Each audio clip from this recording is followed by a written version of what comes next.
വലിയ പാപമാണ്. ഇനിയും രണ്ടാമത്തേത്, പൗലോസ് ചോദിക്കുന്ന ചോദ്യം എന്താണ്? പൗലോസ് ചോദിക്കുന്നത്, പൗലോസ് നിങ്ങൾക്ക് വേണ്ടി ക്രൂശിക്കപ്പെട്ടിരിക്കുന്നുവോ എന്ന് പറഞ്ഞാൽ എന്താ അർത്ഥം? സഭയിലെ ഭിന്നത യേശുക്രിസ്തുവിന്റെ മഹത്വസമ്പൂർണമായിരിക്കുന്ന ക്രൂശുമരണത്തെ അവഗണിക്കുകയാണ്. It is a sin against the glorious work of our Lord Jesus Christ. നമ്മുടെ കർത്താവായ യേശുക്രിസ്തുവിന്റെ മഹത്വസമ്പൂർണമായിരിക്കുന്ന ക്രൂശുമരണത്തിന്റെ മേലുള്ള ഒരു ആക്രമണമാണ് പ്രിയപ്പെട്ടവരെ നമ്മുടെ മധ്യത്തിലുള്ള ഭിന്നത എന്ന് പറയുന്നത്. നാം വളരെ ഗൗരവത്തോടുകൂടെ മാത്രമേ അത് വീക്ഷിക്കാവൂ കേട്ടോ. വെറും സാധാരണഗതിയിൽ ഈസി മട്ടിൽ അത് കണക്കാക്കരുത് കേട്ടോ. യേശുക്രിസ്തുവിന്റെ ക്രൂശുമരണം അതെത്ര ഗൗരവതരമായിരിക്കുന്ന ഒരു വിഷയമാണ്. അതിന്മേലുള്ള ഒരു പാപം എന്ന് പറഞ്ഞാൽ ചിന്തിക്കുക. മൂന്നാമത് പൗലോസ് ഒരു ചോദ്യം കൂടെ ചോദിക്കുന്നുണ്ട്. ഈ ഭിന്നതകളെ ഓരോന്നിനെയും ചൂണ്ടിക്കാണിച്ചുകൊണ്ട് പറയുകയാണ്, പൗലോസിന്റെ നാമത്തിൽ നിങ്ങൾ ആരെങ്കിലും സ്നാനപ്പെട്ടിട്ടുണ്ടോ എന്ന് പറഞ്ഞാൽ അതിന്റെ അർത്ഥം എന്താണ്? Division is a sin against the glorious name of our Lord Jesus Christ. സഭയിലെ ഭിന്നത എന്ന് പറയുന്നത് നമ്മുടെ വാഴ്ത്തപ്പെട്ട കർത്താവായ യേശുക്രിസ്തുവിന്റെ മഹനീയമായിരിക്കുന്ന നാമം, ആ സ്വീറ്റ് നെയിം ഓഫ് ജീസസ്, കർത്താവായ യേശുക്രിസ്തുവിന്റെ മധുരതരമായിരിക്കുന്ന മനോഹര പേര്, ആ പേരിന്റെ മേൽ ആ പേരിനോടുള്ള ബന്ധത്തിലുള്ള പാപമാണ് സഭയിലെ ഭിന്നത എന്ന് പറയുന്നത്. നോക്കുക പ്രിയമുള്ളവരെ, നാം ഒത്തൊരുമിച്ച് സ്നേഹത്തോടുകൂടി അന്യോന്യമുള്ള സ്നേഹഭാവത്തോടുകൂടെ വസിക്കുന്നതിന് പകരം 4 പക്ഷക്കാരായി വേർതിരിഞ്ഞുകൊണ്ടിരുന്നിട്ട് പറയുന്നത് നിസ്സാരമായിരിക്കുന്ന നിലയിൽ നാം എടുത്തു പോകരുത്. യേശുക്രിസ്തുവിന്റെ വ്യക്തിത്വത്തിന്മേൽ, യേശുക്രിസ്തുവിന്റെ ക്രൂശുമരണത്തോടുള്ള ബന്ധത്തിൽ, യേശുക്രിസ്തുവിന്റെ മഹനീയമായിരിക്കുന്ന പേരിനോടുള്ള ബന്ധത്തിലുള്ള പാപങ്ങളാണ് ഇത് ഓരോന്നും എന്ന് ചിന്തിക്കണം. ഇതാ സഹോദരന്മാർ ഒത്തൊരുമിച്ച് വസിക്കുന്നത് എത്ര സന്തോഷകരമായിരിക്കുന്ന ഒരു കാര്യമാണ്, എത്ര മനോഹരമായിരിക്കുന്ന ഒരു കാഴ്ചയാണ്. ഈ പറഞ്ഞിരിക്കുന്ന ഡിവിഷൻ ഞാൻ അല്പം മുമ്പ് ദാവീദിന്റെ സ്വന്തം ഭവനത്തോടുള്ള ബന്ധത്തിൽ നാം ചിന്തിക്കുകയുണ്ടായി. വേറൊരു കാലിനെ കുറിച്ച് നമുക്കറിയാം, യാക്കോബിന്റെ മക്കൾ. ആ യാക്കോബിന്റെ മക്കളെ സംബന്ധിച്ചിടത്തോളം പ്രിയമുള്ളവരെ, ഇതുതന്നെയല്ലേ നമുക്ക് മനസ്സിലാക്കാൻ സാധിക്കുന്നത്. അവരുടെ ക്ഷേമം അന്വേഷിച്ച് ചെന്ന ജോസഫ് എന്ന് പറയുന്ന ആ കൊച്ചു സഹോദരൻ, അവരുടെ രക്തത്തിൽ നിന്ന് രക്തവും അവരുടെ മാംസത്തിൽ നിന്ന് മാംസവുമായ അവരുടെ സ്വന്തം സഹോദരൻ അവരുടെ ക്ഷേമം അന്വേഷിച്ച് ചെന്നതാണ്. അവരവനെ എന്താണ് ചെയ്തത്? അവന്റെ കയ്യിലുണ്ടായിരുന്ന മധുര പലഹാരങ്ങളെല്ലാം അവർ വാങ്ങിച്ച് അത് നല്ലതുപോലെ അങ്ങ് ഭക്ഷിച്ചു. അത് കഴിഞ്ഞതിന് ശേഷം ആ സ്വന്തം സഹോദരനോട് ചെയ്ത കാര്യം ഞാൻ വിവരിക്കേണ്ട കാര്യമില്ലല്ലോ. ഒരേ പിതാവിന്റെ മക്കൾ, അവർക്ക് അന്യോന്യം എന്നുള്ള സ്നേഹം, അവരുടെ ഐകമത്യയോടൊപ്പം.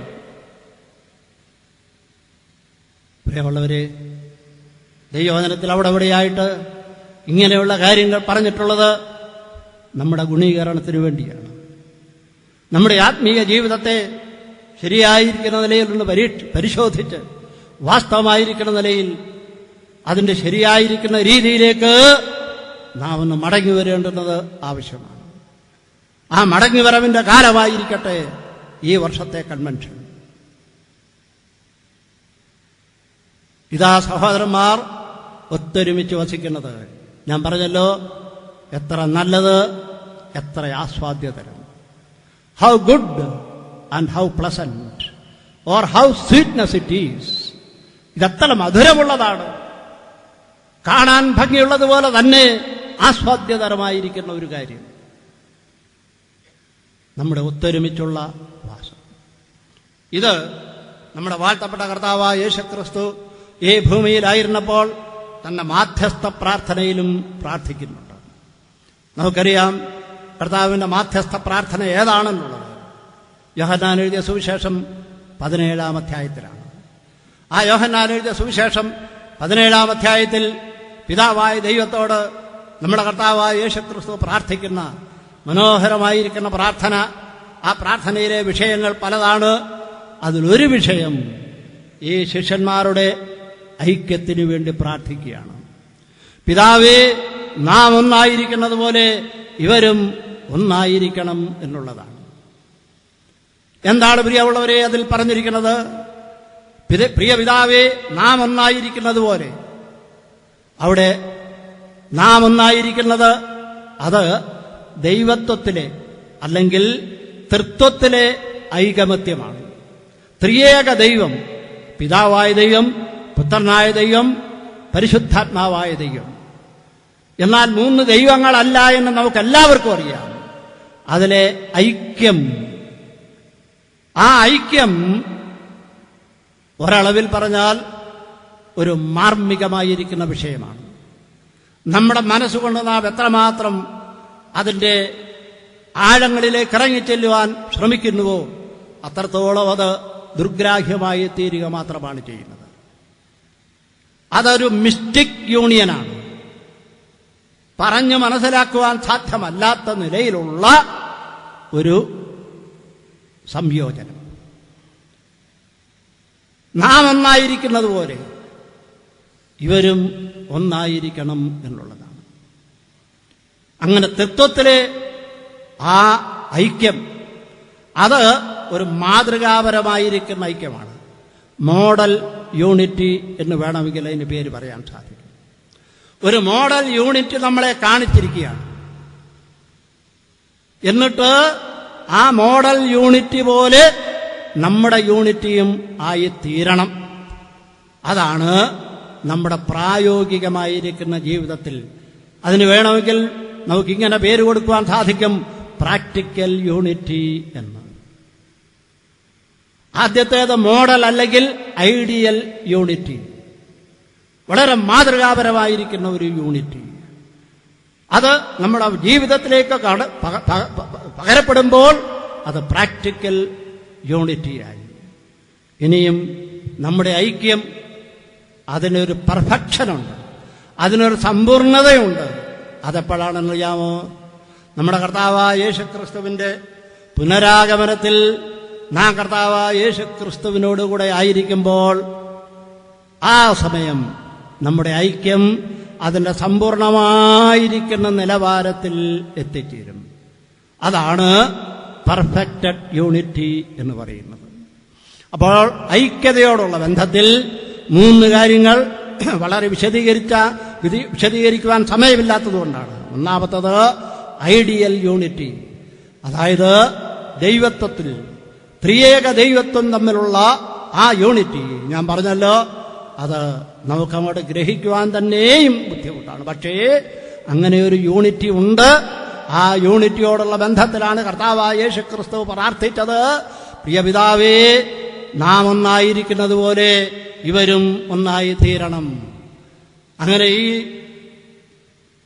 ശാപം നിറഞ്ഞ ലോകത്തിൽ, സാത്താന്റെ അധീനതയിലുള്ള ലോകത്തിൽ നാം ജീവിക്കുമ്പോൾ, പ്രിയമുള്ളവരെ, കഴിയുന്നിടത്തോളം പ്രായോഗികമായിരിക്കുന്ന നിലയിൽ നമുക്ക് ആ പ്രാക്ടിക്കൽ യൂണിറ്റി നമ്മുടെ ജീവിതത്തിൽ നമുക്കൊന്ന് പരീക്ഷിച്ച് നോക്കാം. അത് കഴിഞ്ഞതിന് ശേഷം നാം ഒന്നും ചെയ്യേണ്ട, നമ്മുടെ പെർഫെക്റ്റഡ് യൂണിറ്റി. നാം ഒന്നും ചെയ്യാതെ തന്നെ ദൈവസന്നിധിയിൽ നാം എല്ലാവരും ഒരുമിച്ച് യാതൊരു വിധമായിരിക്കുന്ന പക്ഷക്കാരുടെയും പക്ഷവുമില്ലാതെ ദൈവസന്നിധിയിൽ നാം ഒരുമിച്ച് ചേരുന്ന മനോഹരമായിരിക്കുന്ന രംഗം, അത് how good and how pleasant it is. ഇവിടെ വെച്ച് അത്രത്തോളം നമുക്ക് മനസ്സിലാക്കാൻ സാധിക്കില്ല. ഇവിടെ വെച്ച് അതിന്റെ ആസ്വാദ്യതയും അതിന്റെ ഭംഗിയും മനസ്സിലാക്കാൻ സാധിച്ചാൽ നിത്യതയിലെ ആ ഐക്യതയും അവിടെയുള്ള ഒരുമിച്ച് ചേരല്ലേ, അതിന്റെ ആസ്വാദ്യത നമുക്ക് വളരെ കൃത്യമായി മനസ്സിലാക്കുവാനായിട്ട് സാധിക്കും. പ്രിയമുള്ളവരെ, അത്രത്തോളം ആ സഹോദരന്മാർ ഒത്തൊരുമിച്ച് വസിക്കുന്നത്, അതിൻ്റെ ആസ്വാദ്യത, അതിൻ്റെ ചാരുത, അതിനെക്കുറിച്ച് അത്രയും പറഞ്ഞിട്ട് വളരെ വേഗത്തിൽ അതിന് തൊട്ടടുത്തുള്ള വേദഭാഗത്തിലേക്ക് നമുക്കൊന്ന് നോക്കാം. അവിടെ പറഞ്ഞിരിക്കുന്നത് ആ സഹോദരന്മാരുടെ ഒത്തൊരുമിച്ചുള്ള വാസം, ആ സഹോദര സ്നേഹം, അത് രണ്ട് കാര്യങ്ങളോട് സാദൃശ്യപ്പെടുത്തിയിരിക്കുകയാണ്. ഒന്ന്, ദൈവാലയത്തിലെ ഉള്ളിലുള്ള ഒരു കാര്യത്തോടുള്ള ബന്ധത്തിൽ സാദൃശ്യപ്പെടുത്തിയിരിക്കുന്നു. രണ്ടാമത്തത് ദൈവാലയത്തിന് പുറത്തുള്ള ഒരു സാദൃശ്യ വസ്തുവാണ്.